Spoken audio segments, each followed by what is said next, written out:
स्वागत है आपका स्टेप एजुकेशन। और हम लोग आज जो है ना 12वीं क्लास का सबसे ज्यादा इंपॉर्टेंट चीज करने वाले हैं, वो है पी ब्लॉक का ऑब्जेक्टिव।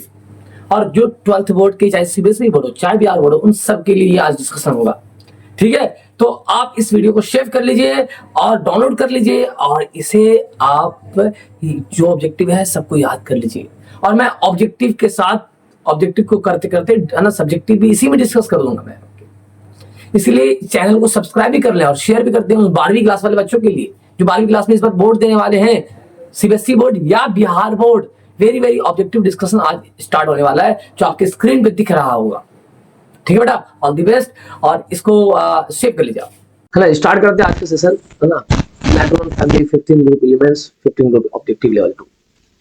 पहला सवाल आपकी स्क्रीन पे आप देख, आपकी स्क्रीन पे विच of the flowing has lowest boiling point.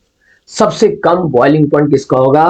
कौन सा हाइड्राइड का? अमोनिया का होगा, PS3 का होगा, या फिर ASS3 का होगा, या फिर गाइस SPS3 का होगा। सबसे कम बॉइलिंग पॉइंट किसका होगा?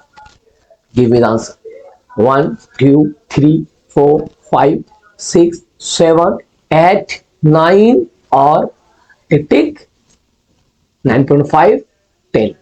यदि आप आंसर दे दिए तो आप चेक कीजिए सबसे कम बॉइलिंग पॉइंट जो होगा वो किसका होगा बेटा? PS3 का होगा। किसका होगा गाइस? गाइस किसका होगा? PS3 का होगा। रीजन क्या है? रीजन दे देता हूं मैं गाइस आपको। सबसे पहले बॉइलिंग पॉइंट के लिए, सबसे पहले बॉइलिंग पॉइंट्स के लिए आप देखेंगे H बॉन्डिंग। यदि H बॉन्डिंग है तो सबसे ज्यादा बॉइलिंग पॉइंट होगा, सबसे ज्यादा बॉइलिंग पॉइंट होगा। यदि H बॉन्डिंग नहीं होगा तो फिर क्या चेक करोगे गाइस? मॉलिक्यूलर वेट, वंडर वाल फोर्स, साइज पर डिपेंड करता है, लेकिन आप डायरेक्टली बोर्ड्स के लिए मॉलिक्यूलर वेट यूज करते हैं। H बॉन्डिंग के बाद molecular weight, if molecular weight ज्यादा होगा तो बॉइलिंग पॉइंट भी क्या होगा गाइस? ज्यादा होगा। पहले H बॉन्डिंग बताओ, H बॉन्डिंग कहां होता है? बताओ H बॉन्डिंग कहां होता है? H बॉन्डिंग कहां होता है? यदि H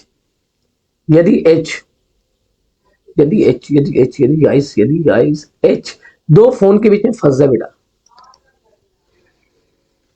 यदि H दो फोन के बीच में फंस जाए, यदि H दो फोन मतलब फ्लोरीन ऑक्सीजन नाइट्रोजन, यदि H दो फोन के बीच में फंस जाए तो फिर कौन सा बॉन्ड बनने वाला है? H bond. H किसके बीच में फंसा? फोन मतलब फ्लोरीन ऑक्सीजन और नाइट्रोजन। यदि फोन जो है H जो है फोन के बीच में फंस जाता है तो कौन सा बॉन्ड बनता है? H bonding. यानी कहां H बॉन्ड बनेगा? HF में, यस HF बनेगा। पानी में, यस हाइड्रोजन O के साथ करंट है। और अमोनिया में H बॉन्डिंग, यस अमोनिया में H बॉन्डिंग होगा। और अमोनिया में जब H बॉन्डिंग होगा तो अमोनिया को दो मॉलिक्यूल आपस आजू बाजू से पकड़े हुए रहेंगे, जिस कारण से इसका बॉइलिंग पॉइंट क्या होता है? H बॉन्डिंग के कारण बॉइलिंग पॉइंट अमोनिया का हो जाता है। यदि इसके H बॉन्डिंग की बात करें तो देख सकते हैं,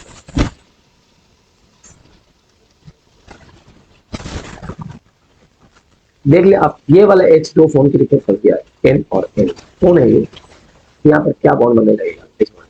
फिर इसको है ना बगल वाला अमोनिया इसको पकड़ के रखेगा ना, अमोनिया दो H बॉन्ड बनाता है। अब इस अमोनिया को उड़ाने के लिए आपको गर्म ज्यादा करना पड़ेगा ड्यू टू, क्योंकि अब इस अमोनिया को दो लोगों ने पकड़ लिया, जाने नहीं देंगे तुझे, वो वाला गाना बज रहा अमोनिया के दिलों में, आरी बात सुन लेगा। इसलिए अमोनिया का बॉइलिंग पॉइंट सबसे ज्यादा होगा ड्यू टू H बॉन्ड। और अगर यदि आप देखोगे सबसे लोवेस्ट मांगा तो PS3, यदि आप उसके बाद देखोगे तो कहीं पर भी H bonding, no H bonding, क्योंकि H फोन से नहीं, नो H बॉन्डिंग है, नो H बॉन्डिंग। यहाँ पर भी नो, यहाँ पर भी नो। अब क्या देखेंगे? वजन। और वजन सबसे ज्यादा किसका है? इसका फास्फोरस का 31 होता है, एटॉमिक नंबर 15 है, इसका एटॉमिक नंबर 33 है, इसका एटॉमिक नंबर 51 है, तो 51 का डबल लगभग कर लो। इसका मॉलिक्यूलर वेट सबसे ज्यादा है तो SBS3 का मॉलिक्यूलर वेट ज्यादा है, तो इसका बॉइलिंग पॉइंट अमोनिया के बाद SBS3 का, इस SS3 का के बाद PS3 का। लेकिन यहाँ भी एक लफड़ा आता है, अमोनिया का H बॉन्डिंग बाकी HF और H2 से थोड़ा सा कम होता है, फ्लिपिंग होता है लिक्विड फेज में, इसलिए इसका बॉइलिंग पॉइंट SBS3 से थोड़ा सा कम रहता है।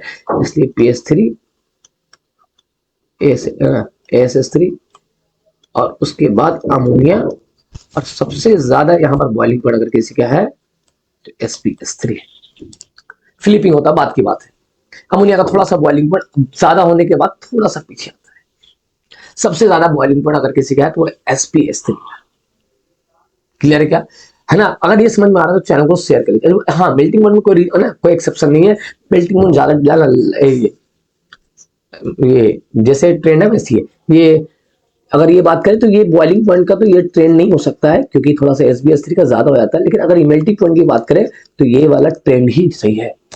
मेल्टिंग पॉइंट में अमोनिया का फिलिपिंग होगा। अगर जो सवाल है कि सबसे लोवेस्ट बॉइलिंग पॉइंट किसका है, तो सबसे लोवेस्ट बॉइलिंग पॉइंट एक्सेप्शन लगा लो या कुछ भी लगा लो, सबसे लोवेस्ट बॉइलिंग पॉइंट अगर किसी का है तो किसका है, PS3 का है। क्योंकि वजन भी कम है, वजन भी कम है, गौर सुनना, वजन भी कम है और H बॉन्डिंग भी नहीं, वजन भी कम है और H बॉन्डिंग भी नहीं, इसलिए सबसे कम बॉइलिंग पॉइंट अगर किसी का है तो वो किसका है, PS3 का। इसका स्क्रीनशॉट ले लीजिएगा। बॉइलिंग पॉइंट के लिए क्या लिखेंगे अपन बताओ। पहले H बॉन्डिंग, दूसरा मॉलिक्यूलर वेट। PS3 में ये दोनों चीज नहीं। वजन भी कम है, हाँ जी, वजन के साथ साथ H बॉन्डिंग भी नहीं भाई, है ना। PS3 का बॉइलिंग पॉइंट सबसे कम होता है। इसका रीजन वगैरह ना, जो भी आंसर PS15 का ये सबसे लोवेस्ट बॉइलिंग पॉइंट, PS3 का ये वगैरह जो भी देखना है। नेक्स्ट क्वेश्चन आपकी स्क्रीन पे देखें आप, 100 से इसको पहले 10 सेकंड ट्राई करें। The correct order of increasing stability, stability का इंक्रीजिंग ऑर्डर बताना है। तो आपको पता होगा जो जिसका छोटा बॉन्ड है वो स्ट्रांग होगा, बड़ा बॉन्ड वाला वीक होगा। तो आंसर क्या हो जाएगा, ये NH3 PS3, उसका सबसे आंसर C हो जाएगा बेटा। क्योंकि छोटा वाला है, छोटा वाला है, छोटा वाला है, छोटा वाला है, छोटा, इसके बॉन्ड्स छोटे होंगे, स्मॉल बॉन्ड्स, तो अट्रैक्शन क्या होगा, ज्यादा होगा, इसलिए स्मॉल बॉन्ड होगा, इसलिए क्या होगा बेटा, स्टेबल होगा। उसके बाद ये स्टेबल होगा, उसके बाद ये स्टेबल होगा, सबसे कम स्टेबल ये होगा क्योंकि इसका बॉन्ड बड़ा है। नेक्स्ट क्वेश्चन देखते हैं। Next question, which of the following is the strongest reducing agent. Strongest reducing agent की बात करें तो ऑप्शन से इस तरह से बताते हैं इसका ना, NH3, PS3, SS3 और SbS3। देखोगे आप जब जाओगे NH3, PS3 top to bottom जाओगे तो आप पाओगे कि ये नीचे वाले में मेटालिक करेक्टर इंक्रीज कर रहा है, और मेटालिक करेक्टर इंक्रीज करते मेटल में प्लस चार्ज होता है। यहाँ पर कौन सा चार्ज है, माइनस चार्ज, क्योंकि H पर प्लस वन होता है। तो sp पे -3 है तो क्या करना चाहेगा ये इलेक्ट्रॉन, रिड्यूसिंग एजेंट का मतलब ऐसा एजेंट जो इलेक्ट्रॉन देना चाहता है, दम त्यागी है, दम तुरंत दे देगा, ले जा इलेक्ट्रॉन मेल्स। और N है नॉन मेटल्स, इस पर भी -3। तो नॉन मेटल्स क्या कहेगा, अरे भाई मेरे पास तो हम इलेक्ट्रॉन रहना ही चाहिए, मेरी इलेक्ट्रॉन नेगेटिविटी सबसे ज्यादा है, हम इलेक्ट्रॉन देने वाले नहीं, और मेरी इलेक्ट्रॉन नेगेटिविटी क्या है, सबसे कम है, लीस्ट इलेक्ट्रोनेगेटिव है, तो मेरा इलेक्ट्रॉन सार ले जाओ यार। और उसके बाद भी लीस्ट इलेक्ट्रोनेगेटिव है, इसका इलेक्ट्रॉन स्ट्रांगली होल्ड नहीं है। दूसरी बात ये मेटल्स है, ये इलेक्ट्रॉन रखना नहीं चाहता, और जो इलेक्ट्रॉन देने वाला होता है, जो इलेक्ट्रॉन त्यागी होता है, जो इलेक्ट्रॉन का दान करता है, ऐसे एजेंट को रिड्यूसिंग एजेंट कहते हैं। तो सबसे आसानी से इलेक्ट्रॉन कौन देना चाहता है, जिसके इलेक्ट्रॉन नेगेटिविटी ज्यादा है, जिसकी इलेक्ट्रॉन नेगेटिविटी कम है, जो नॉन मेटल है, जो मेटल्स है, मेटल से इलेक्ट्रॉन देना चाहता है। या अगर इसके और या स्त्री रहता तो उसकी रिड्यूसिंग एजेंट ज्यादा होती है, रिड्यूसिंग पावर ज्यादा होती है, क्योंकि ये और मेटालिक ज्यादा करेक्टर है, ये और ज्यादा लीस्ट इलेक्ट्रोनेगेटिव है, इसको लेस लिख देते हैं। अभी BiS3 नहीं है, सबसे अच्छा मेटल है, लाइक ये मेटल है, बाकी ये सब तो मेटल वाइट्स में आते हैं। तो ये इलेक्ट्रॉन रखना ही नहीं चाहता, ये अपना -3 तुरंत लॉस करना चाहता है, ले जा भाई, त्यागी है भाई, दे रहा है इलेक्ट्रॉन्स को। इलेक्ट्रॉन देने वाले को क्या कहते हैं, रिड्यूसिंग एजेंट। सबसे अच्छा रिड्यूसिंग एजेंट कौन हो जाएगा, SbS3 का। सबसे खराब रिड्यूसिंग एजेंट कौन हो जाएगा, अमोनिया। और अमोनिया रिड्यूसिंग एजेंट एकदम बेस्ट किस्म है भाई। बात समझ में आ रही है, चैनल को सब्सक्राइब कर दीजिएगा यार, ठीक है।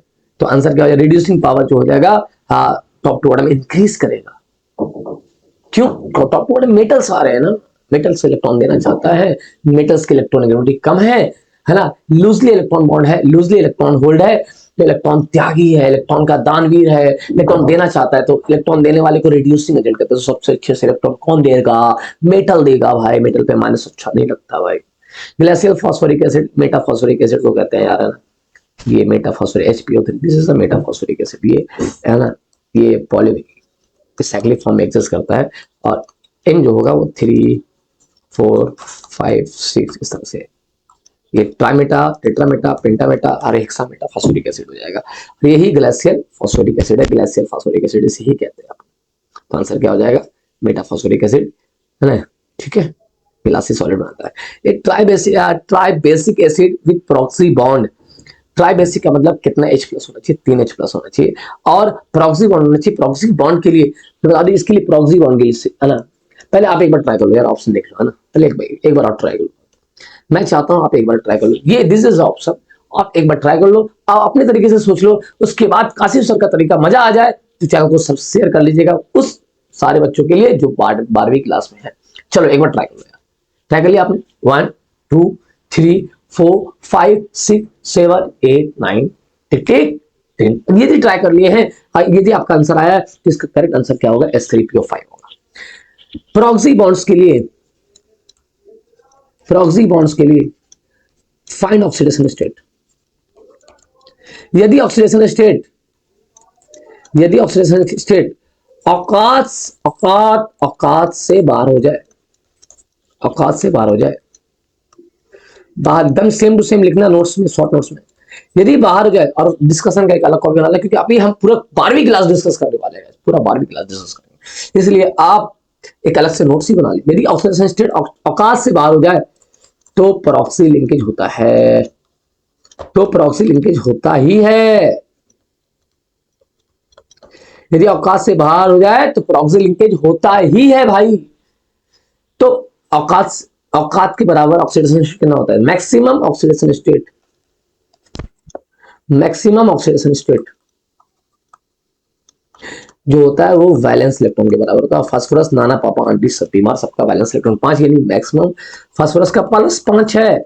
अब जब निकाल लो यार, यहाँ पर x और -4 और +3 बराबर 0, x -1 बराबर 0, x बराबर क्या आ गया? +1 आ गया। ऐसे निकालते, जिसका निकालना उसको x मान लेते हैं। x ऑक्सीजन का -2 -6 +3 बराबर 0, x बराबर कितना आ गया? -3 उधर गया तो +3, यहाँ पर x +5 आएगा, मैक्सिमम पे है, ये मैक्सिमम से कम पे है, ये भी मैक्सिमम से कम है क्योंकि फास्फोरस का वैलेंस इलेक्ट्रॉन 5 होता है, मैक्सिमम चार्ज +5 होता है, ये मैक्सिमम से कम है, औकात के अंदर है, ये भी औकात के अंदर, ये भी औकात पे ही है, लेकिन ये वाला x -5 दूनी 10 और हाइड्रोजन का 3 बराबर 0, x बराबर -7 बराबर 0, x बराबर +7।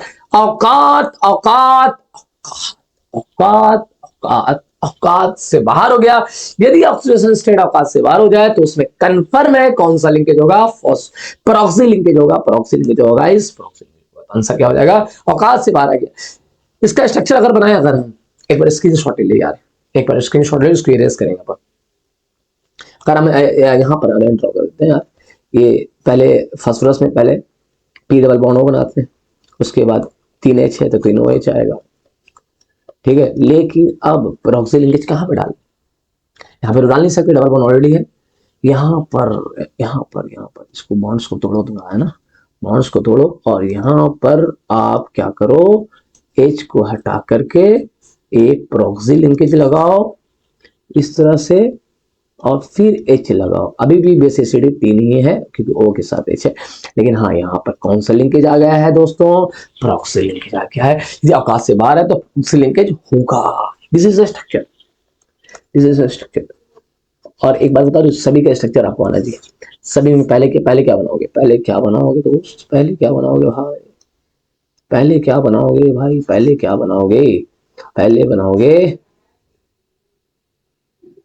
पहले बनाओगे, है ना, ठीक है। पहले बनाओगे P डबल बॉन्ड O, उसके बाद जितना O है, कितना O बचा? एक O, तो एक OH के साथ, बाकी अब O नहीं है तो अब सिर्फ H। और ये क्या हो रहा है भाई? H और क्या H, ये वाला H बेसिसिटी के रूप में नहीं टूटेगा, जो O के साथ होगा वही बेसिसिटी में जाएगा, H प्लस देगा पानी में। पहले क्या बनाओगे भाई? P डबल बॉन्ड O, फिर कितना O बचा? 2 बचा तो 2 ही OH आएगा, 3H है तो उससे क्या, ये वाला H नहीं जाएगा बेसिसिटी में, ये दोनों जाएगा। स्ट्रक्चर पूछता है आपसे, इसमें पहले क्या होना है? P डबल बॉन्ड O, बाकी जितने कितना O बचा? 3H, तो O किसके साथ, H किसके साथ जाएगा? तीनों O के साथ चला जाएगा, दैट इज ये ऑर्थोफॉस्फोरिक एसिड, ये फास्फोरस एसिड, ऑर्थोफॉस्फोरस एसिड, और ये है ना हाइपोफॉस्फोरस एसिड। ये फास्फोरस से एक और ऑक्सीजन निकालोगे तो हाइपोफॉस्फोरस। नेक्स्ट क्वेश्चन देखते हैं यार, पहले इसका सॉल्यूशन देख लो। दिस इज द स्ट्रक्चर, आएगा समझ। पीपी लिंकेज परसेंट, अगर पीपी लिंकेज, ये सब पीपी लिंकेज वाला सवाल पता कहाँ आता है?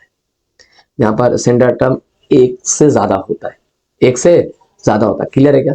जहां सेंटर टर्म 1 से ज्यादा होता है। चलो देखोगे भाई, पहले पीपी लिंकेज क्या आएगा? इसके लिए पहले आपको बनाना पड़ेगा स्ट्रक्चर, पहले हम बनाते हैं पायरो। आप एक बार ट्राई कर लो, एक बार ट्राई कर लो, एक बार ट्राई कर लो, थोड़ा सा लेंथी होगा, एक बार ट्राई कर लो, ठीक है। तो पायरोफॉस्फोरिक एसिड का फॉर्मूला क्या होगा, 2 मोल से एक पानी निकाल दो, H3PO4 होता है तो HH6 हो जाएगा, है ना। H6 में क्या बचेगा, H4P2, है ना, 3 दूना 6 7 आना आ जाएगा। यदि और आता है ना, यदि सराउंडिंग एटम की संख्या ऑड आता है तो पीओपी लिंकेज आता है, यस याद रहेगा। यदि सेंटर एटम तो पी है, सेंटर एटम 2 वाले केस में, यदि सेंटर एटम 2 तो उस केस में एक रूल लगाते हैं, यदि सराउंडिंग एटम ऑड आ गया, ओ ऑड है तो पीओपी लिंकेज आएगा, है ना। यदि ये सराउंडिंग एटम इवन रहता तो पीपी लिंकेज आएगा, तो अभी पीपी लिंकेज है तो यानी ये आंसर नहीं होने वाला है। हाइपोफॉस्फोरिक एसिड, हाइपोफॉस्फोरिक एसिड तो पहले पायरो बना दिया है, अब पायरो के बाद पायरोफॉस्फोरिक एसिड से एक O निकाल देंगे तो बन जाएगा हाइपोफॉस्फोरिक एसिड H4P2O6। यहाँ पर क्या है, इवन है, इवन है तो क्या हो जाएगा, पीपी लिंकेज आएगा। आ रही बात समझे, पीपी लिंकेज आएगा, ठीक है। बात समझ में आ रही है। यहाँ पर देख लोगे मेटाफॉस्फोरिक एसिड, मेटाफॉस्फोरिक एसिड में HPO3 का हॉलेन, पहले तो इवन है नहीं, दूसरी बात साइक्लिक स्ट्रक्चर आता है, और साइक्लिक में POOP इस तरह से लिंकेज आता है। आ रही बात समझ में, यानी यहाँ भी पीपी लिंकेज नहीं आएगा, यहाँ भी पीपी लिंकेज नहीं आएगा।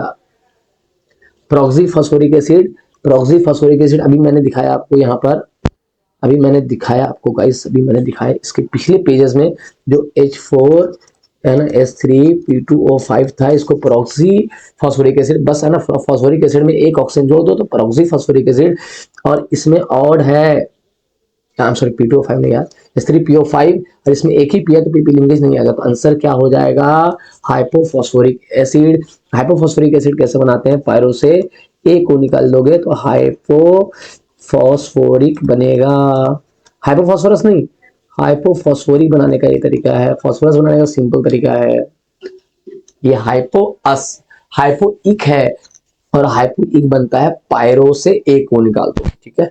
आंसर क्या हो जाएगा इस H4P2O6, this is the structure, क्योंकि है ना ऑड नहीं है इवन है, देख लो O जो है O 6 है, 6 ऑड नहीं इवन होता है, इसलिए वहां पर POP नहीं PP लिंकेज आएगा। नेक्स्ट क्वेश्चन करते हैं गाइस, ठीक है।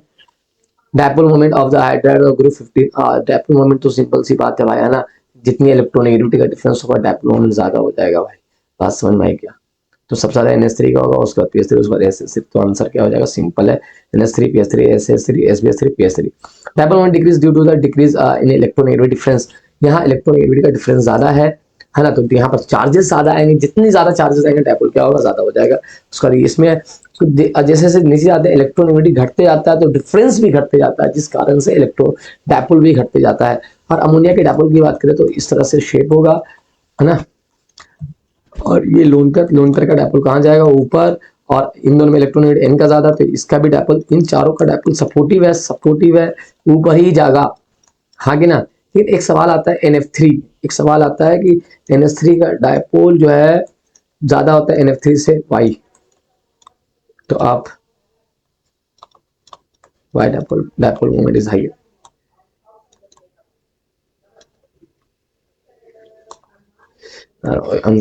इस तरह से लिख लो सवाल है ना, why dipole moment of ammonia is higher than NF3, ठीक है। तो इसमें चारों डायपोल जो है सपोर्टिव होता है, और NF3 में 3 डायपोल सपोर्टिव है और एक डायपोल जो है लोन पेयर का वो अपोज करता है, जिस कारण से 3 डायपोल में से एक डायपोल कैंसिल आउट हो रहा होता है, तो नेट डायपोल 2 ही बचता है, जिस कारण से NF3 का डायपोल कम होता है, और अमोनिया में चारों डायपोल क्या सपोर्टिव है, इसलिए नेट डायपोल जो होता है अमोनिया का ज्यादा होता है गाइस, ठीक है। देख लो आंसर, है ना, ऑप्शन सी हो जाएगा, क्योंकि इलेक्ट्रोनेगेटिविटी का डिफरेंस ज्यादा है तो डायपोल भी क्या होगा, ज्यादा होगा। कंसंट्रेटेड HNO3 ऑक्सीडाइजेस फास्फोरस 2, है ना, कहां तक ले जाएगा भाई, है ना, ये सब है ना S3 फास्फोरस को बताए थे एक बार आपको क्लास में, नॉन मेटल को यदि HNO3 रिएक्ट करता है कोई भी नॉन मेटल्स को, तो उसको मैक्सिमम जो मैक्सिमम चार्ज है वो वाला एसिड बनाता है, फास्फोरस का मैक्सिमम चार्ज +5 है, इसलिए +5 वाला एसिड बनाएगा, यानी H3PO4 बनाएगा। और कॉन्ग HNO3 किसी से भी रिएक्ट कर ले, कॉन्ग HNO किसी भी मेटल से रिएक्ट कर ले या नॉन मेटल से रिएक्ट कर ले, तो वो कौन सा गैस देता है, NO2 गैस। कॉन्ग HNO3 सिर्फ किससे रिएक्ट नहीं करता है, है ना, गोल्ड और प्लेटिनम से रिएक्ट नहीं करता, बाकी सभी से रिएक्ट करता है। नॉन मेटल से भी रिएक्ट करेगा तो कौन सा गैस देगा, NO2 गैस देगा, नाइट्रोजन डाइऑक्साइड, और ये गैस ब्राउन कलर का होता है। लेकिन अभी सवाल ये है कि अगर फास्फोरस स्ट्रॉन्ग H के साथ रिएक्ट किया तो ये स्ट्रॉन्ग ऑक्सीडाइजिंग एजेंट है, ये इस फास्फोरस के 0 चार्ज को खींच के कहां तक लेके जाएगा, +5 वाला एसिड बनाएगा। ठीक, अगर सल्फर होगा तो सल्फर को लेके जाएगा कहां तक, मैक्सिमम तक। सल्फर का वैलेंस इलेक्ट्रॉन 6 होता है तो मैक्सिमम चार्ज +6 होगा, इसलिए +6 वाला मैक्सिमम एसिड बनेगा, यानी H2SO4 बनेगा। अगर बोरोन होता तो H3PO3 बनता, सिलिकॉन होता तो H4SiO4 बनता, मैक्सिमम चार्ज सिलिसिक एसिड। तो आंसर क्या हो जाएगा, H3PO4 हो जाएगा। चेक इट भाई गाइस जरा, आंसर क्या हो जाएगा, H3PO4, ऑप्शन 1। ठीक है, और ये रिएक्शन दिखा हुआ है। ठीक है, हम अपना वाला इरेज कर देते हैं, आप स्क्रीनशॉट ले लीजिए, एक बार स्क्रीनशॉट ले लीजिए, ले लिए आप स्क्रीनशॉट। अब नेक्स्ट देखिएगा, इसका अपना इरेज कर देते हैं, इसका रिएक्शन देख लेते हैं, NO2 गैस निकलेगा। ठीक है, बैलेंस करने आना चाहिए आपको यार। चलो नेक्स्ट क्वेश्चन क्या है, hypophosphorous acid, hypophosphorous H3PO3 is, बताए इसका स्ट्रक्चर बना लेना आप, है ना। उसका सवाल क्या है ये देखो, ऑप्शन देखो, मोनोबेसिक एसिड, अच्छा ये एसिड बेसिसिटी पूछ रहा है, कितना H+ देगा पानी में, यदि 1 H+ देता है पानी में तो मोनोबेसिक, 2 H+ देता है डायबेसिक, और 3 H+ देता है तो ट्राइबेसिक, और 4 H+ देता है तो टेट्राबेसिक। लेकिन और एक बात बता दें, ये जो स्पीड चल रहा है क्योंकि अभी सिर्फ ऑब्जेक्टिव डिस्कशन है, क्योंकि बोर्ड का एग्जाम सर पे है, इसलिए हम लोग थोड़ा फास्ट है ना डिस्कशन कर रहे हैं बेटा। और एक बात बता दें कि अभी भी जो पढ़ नहीं रहे ना, अभी भी जो पढ़ रहेंगे उनका हालत खराब हो जाएगा यार। और सोच लीजिए आपका अंत क्या होने वाला है ना, बोर्ड में एग्जाम्स खराब हो गए, डिमोटिवेट हो गए, है ना, मार्क्स नहीं आएंगे, कंपनी वाला जॉब नहीं देता है, 12वीं के मार्क्स भी कोई कंपनी वाला देखता है भाई। इसलिए अभी टाइम है, 12वीं क्लास में लग जाइए, पेन पेंसिल उठा लीजिए, कॉपी कलम लेकर एकदम रगड़िए भाई। और पढ़ने का तरीका लिख लिख के, बोल बोल के, सुन सुन के याद कीजिए उसको। ठीक है, टाइम मैनेजमेंट कीजिए, स्लॉट बना लीजिए, सुबह सवेरे उठिए। यदि नहीं उठोगे तो फिर बहुत दिक्कत होने वाला है। हाँ, क्या अभी नहीं कर सकते, बिल्कुल अभी कर सकते हैं। क्या अभी टाइम खत्म हो गया सर, नहीं, अरे टाइम पूरा बाकी है भाई, टाइम पूरा बाकी है, और ये टाइम को यूटिलाइज कीजिए। अभी हार मानने की आवश्यकता नहीं है, अभी डरने की आवश्यकता नहीं है, अभी आपके पास टाइम है। लेकिन अभी भी नहीं सुधरोगे भाई तो कब सुधरोगे, बर्बाद हो जाओगे। इंटर का एग्जाम खराब हो जाएगा। अगर इंटर का एग्जाम खराब हो तो फिर भाई साहब अच्छे है ना, कोई कॉलेज से करोगे तो ना, बहुत मार्क्स मैटर करता है भाई। और यदि मार्क्स आता है मेहनत करने से, तो आपका एक स्किल लेवल, स्किल बढ़ेगा, लेवल अप होगा, और आप कम से कम भूखे नहीं मरोगे लाइफ में। ये ठीक है, तो पढ़ना स्टार्ट करो यार गाइस। ठीक है, हम लोग को बोलना पड़ता है यार, बच्चों को बोलना पड़ता है पढ़ने के लिए। कॉमन सेंस होनी चाहिए कि साला क्या चीज नहीं करना है, क्या चीज करना है, लग जाओ यार है। चलो next question, phosphorus acid is H3PO2, इसका ये मोनोबेसिक है, इसका पहले स्ट्रक्चर बनाना पड़ेगा। और फास्फोरस के एसिड में सबसे पहले कान खोल के सुन लो, कान खड़े हो जाना चाहिए फास्फोरस सुनते ही। और पहले क्या बनाएंगे, P+O। अगर फास्फोरस का कोई भी एसिड है तो उसमें पहले क्या बनाया जाएगा, P+O। बना लिया आपने, P+O बनाते ही कितना O बचा, 1 O। तो अब H हमेशा O के साथ जाता है, तो अब कितना H जाएगा, 1 ही H जाएगा, बाकी H लटक गया। अब ये सब H की इलेक्ट्रोनेगेटिव डिफरेंस देखोगे तो बहुत कम है, लगभग 0 इलेक्ट्रोनेगेटिव डिफरेंस है, इसलिए इसमें कुछ चार्जेस नहीं आता है लगभग यार, जिस कारण से ये पानी में डिसोसिएट नहीं होता है, ये भी पानी में डिसोसिएट नहीं होता है, सिर्फ O के साथ वाला H डिसोसिएट होता है। और कितने H+ डिसोसिएट होगा, 1 H+। इसलिए बेटा, इसलिए इसको क्या बोलेंगे, आंसर बोलो बोलो बोलो, मोनोबेसिक एसिड। समझ में आई बात, क्योंकि O के साथ सिर्फ एक ही जाता है। कोई भी फास्फोरस का आप लोग है ना, इसका घर में बना के देखना, है ना, इसका बना के देखना, मोनोबेसिक एसिड है या डायबेसिक एसिड या ट्राइबेसिक एसिड है, क्लियर है, इसका बना के देखना। ये 2 स्टैंडर्ड टर्म वाला है, तो ऑड इवन में समझा रहा है बात कैसे बनाना है। तो ये सबका बनाना कि ये सबका मोनोबेसिक एसिड है, डायबेसिक एसिड है, या ट्राइबेसिक एसिड है, टेट्रा। और इस सबका नाम याद होना चाहिए, क्योंकि एग्जाम में नाम पूछता है गाइस, आ रही बात है, एग्जाम में नाम पूछता है यार, नाम याद होना चाहिए। क्योंकि अभी देखो ना, मैंने इससे पहले वाला जो सवाल किया, नाम दिया था, नाम से ही फॉर्मूला बनाना पड़ता है। तो नाम से कैसे फॉर्मूला बनता है, अगर आप कमेंट करोगे कि नाम से कैसे फॉर्मूला से कैसे नाम लिखते हैं सब, तो क्या है, आप इस पे एक वीडियो बना सकते हैं, बिल्कुल बना सकते हैं। ऑक्सीजन एसिड का नेमिंग आपको पढ़ना है बेटा, ये रहा स्ट्रक्चर, O के साथ एक एच है तो एक एच प्लस निकलेगा। The acid obtained when P4O8 react with water, बताओगे पानी से आना। P4O8 है यार, ये थोड़ा दिक्कत वाला बात है भाई, ये बीच वाला है तो शायद बीच वाला आंसर आएगा, बीच वाला आंसर, यस आगे बीच वाला, क्योंकि ये चार्जेस देखोगे ना गौर से, चार्जेस देखोगे तो क्या आ रहा है, चार्जेस देखो ना, 4x माइनस 8 बराबर 0, ठीक है, तो 4x बराबर, अच्छा हम सॉरी 16 आएंगे, 16 चार चौके 16, फास्फोरस पे P4 है, ये ऑड ग्रुप है, ऑड ग्रुप का है, 15 ग्रुप का है और इवन चार्ज है। ऑड ग्रुप इवन चार्ज को अगर पानी में डालते हो उसके ऑक्साइड्स को, तो वो आगे और पीछे जाता है, याद रहेगा क्या, इस पे चार्ज क्या है, प्लस चार्ज आता है, चेक कर लो।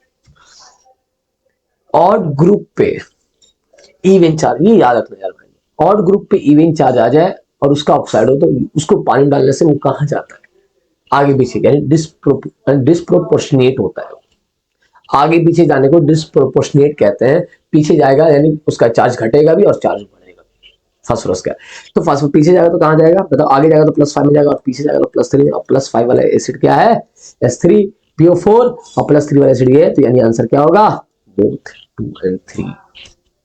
ऐसे सवाल समझ में आई बात, ऑड ग्रुप पे इवन चार्ज और इवन ग्रुप पे ऑड चार्ज, तो ये बोर्ड में थोड़ा सा है ना, ये वाला कॉन्सेप्ट से कम आ सकता है, लेकिन हाँ अगर ये आ गया तो इसमें पानी डालेंगे तो क्या बनेगा, ये पूछेगा एग्जामिनर आपसे, ये पूछेगा P2O3 लिखना चाहिए था, P2O5 में डालेंगे तो क्या बनेगा बताओ, तो इसमें +5 है तो +5 वाला ही बनेगा, क्योंकि ऑड पे ऑड है तो कुछ होने वाला नहीं। S3 और सॉरी गाइस, S3PO4 +5 वाला, और ये +3 वाला ऑड पे ऑड वाला है तो डिस्प्रोपोर्शन नहीं होगा, S3PO3 बनेगा। और यदि आप ऑड ग्रुप 15 ग्रुप है और उस पर इवन चार्ज है, देन वो कहाँ जाएगा, आगे पीछे जाएगा। तो एक तो ये सवाल, एक तो ये सवाल, और एक ये वाला इंपॉर्टेंट सवाल है, तो ये चीजों को उतार लीजिएगा। यहाँ पर कोई आगे पीछे क्यों नहीं, क्योंकि ऑड ग्रुप था और ऑड ही चार्ज था, ऑड ग्रुप था ऑड ही चार्ज था, तो जो चार्ज है उसी का एसिड बन गया। यहाँ पर ऑड ग्रुप पे क्या है, इवन चार्ज है, ऑड ग्रुप पे क्या है, इवन चार्ज है, ऑड ग्रुप पे क्या है, इवन चार्ज अनस्टेबल होता है तो वो आगे पीछे जाएगा ही भाई। नेक्स्ट क्वेश्चन क्या है, बहुत टाइम हो ना, लेंथी नहीं करते। द करेक्ट और decreasing order acidic strength of oxic acid, acidic strength बहुत सारी चीजों पर डिपेंड करता है, एक तो ऑक्सीडेशन स्टेट पर डिपेंड करता है, ठीक है। अच्छा ठीक है, ये हो जाएगा इलेक्ट्रोनेगेटिव है, सबसे ज्यादा इलेक्ट्रोनेगेटिव किसका है, इसका है, ठीक है। तो ऑक्सिक एसिड का एसिडिक स्ट्रेंथ सबसे पहले इलेक्ट्रोनेगेटिव, उसके बाद चार्ज पे अभी इलेक्ट्रोनेगेटिव सबसे ज्यादा किसका, नाइट्रोजन का, उसके फास्फोरस का, उसके आर्सेनिक का, उसके SPO4 का। इंक्रीजिंग ऑर्डर में, अच्छा सॉरी डिक्रीजिंग ऑर्डर बोला तो सबसे ज्यादा किसका हो जाएगा, है ना, क्योंकि सबसे ज्यादा इलेक्ट्रोनेगेटिविटी किसकी ज्यादा है ना, N की ज्यादा है, N की ज्यादा है, उसके बाद P, उसके बाद S, उसके बाद SB, तो इसलिए एसिडिक स्ट्रेंथ इसका ज्यादा होगा। उसके बाद जिसकी ऑक्सीडेशन में एसिडिक स्ट्रेंथ देखने के लिए सबसे पहले क्या लिखते हैं, इलेक्ट्रोनेगेटिविटी, जिसकी इलेक्ट्रोनेगेटिविटी ज्यादा होगी उसके एसिडिक स्ट्रेंथ क्या होता है, ज्यादा होता है। क्यों जानने के लिए यार स्टेप है, बस सिंपल है ना, डिटेल में अभी नहीं है ना, सब तो आंसर ऑप्शन देख लेते हैं यार, अभी तो ये नहीं, ये भी नहीं होगा यार, ये दिस इज आंसर गाइस, ये भी आंसर नहीं होगा, है ना, ये दोनों सेम है क्या, एक्चुअली तो यार ये दोनों सेम हो गया सर, ठीक है, इसको आगे करना है ना, आंसर देख लेते हैं यार, सेम हो गया वो दोनों, ठीक है। तो S3PO4 HN3 S3PO4 S3ASO4, तो वो ऑप्शन को सही कर लेना, ये इसको पीछे कर लेना, इसको आगे कर लेना, ऑप्शन सही हो जाएगा, answer C, answer C guys. Which of the following gives PS3 on treatment, है ना, तो भाई सिंपल सी बात है ना, P4 में NaOH डाल दोगे तो ही बन जाएगा, है ना, C3P2 में पानी डाल दोगे तो ही बन जाएगा, है ना। PS3 ऑन ट्रीटमेंट, अच्छा वाटर से ट्रीटमेंट करा दे तो यहाँ भी मिल जाएगा भाई। हाँ तो ये सब देखो, हाँ सुन लो भाई, पानी से ये सब क्या आयनिक कंपाउंड है, मानते हो कि नहीं मानते यार, ये भी मेटल नॉन आयनिक है, ये भी मेटल नॉन आयनिक है, और जब भी आयनिक आ जाए तो उसको पानी के साथ, आयनिक कंपाउंड को पानी के साथ रिएक्शन कराना है मेटल मेटल, तो पानी को भी तोड़ दो दो भाग में, H+ और OH-, प्लस वाला माइनस के साथ, माइनस वाला प्लस के साथ। चलो इसको तोड़ते हैं भाई, +2 आता है और इस पे -3 आता है, H प्लस और OH माइनस। क्रिस क्रॉस कर लो, क्रिस क्रॉस कर लो, क्योंकि आयनिक है और पानी से रिएक्शन करा दे। जब भी आयनिक कंपाउंड को पानी से रिएक्शन कराओगे उसको प्लस माइनस में तोड़ देगा, और तोड़ने के बाद प्लस वाला माइनस के साथ, माइनस वाला प्लस के साथ क्रिस क्रॉस कर दो, फास्फोरस PS3 बनाएगा और कैल्शियम क्रिस क्रॉस करके COH और 2S। और इस तरह से ये भी +1, ये भी -1, ये है ना PS3 और NOH, ये +3 और ये -3, तो एल्यूमिनियम का बनाएगा NOH को और फास्फोरस PS3, यानी आंसर क्या हो जाएगा? All of the above. और मैंने ये बहुत ज्यादा इंपॉर्टेंट बताया, इसकी बहुत ज्यादा इंपॉर्टेंट, बहुत ज्यादा इंपॉर्टेंट, याद कर लीजिएगा, बहुत ज्यादा इंपॉर्टेंट ये वाला। यदि कभी भी मेटल नॉन मेटल का कंपाउंड आ जाए और उसका हाइड्रोलिसिस आ जाए, कभी भी मेटल नॉन मेटल का हाइड्रोलिसिस आ जाए, तो मेटल नॉन मेटल को प्लस में और माइनस में तोड़ करके पानी से क्या कीजिएगा? चिपका दीजिएगा। बात समझ में आ रही है? क्लियर है क्या?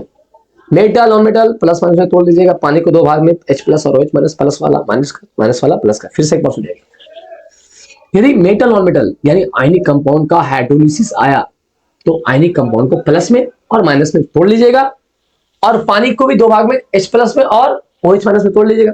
फिर उसके बाद तोड़ने के बाद प्लस वाला माइनस का, माइनस वाला प्लस के साथ क्रिस क्रॉस करके आपका आंसर हो जाएगा। ऑल दी बेस्ट यार, अच्छा एग्जाम हो जाएगा आपका, डोंट वेरी अबाउट इट, क्योंकि इस तरह से पढ़ेंगे तो आएगा, मजा आ जाएगा। चेक कर लीजिए, बेटा ना अगला सवाल है, ammonia is obtained by the action of, एक बार ना रिकॉर्डिंग चेक कर लेंगे, एक बार रिकॉर्डिंग चेक कर लेंगे, सही चल रहा है ठीक है। चलिए वापस अपने करंट स्लाइड पे आते हैं, ठीक है बेटा।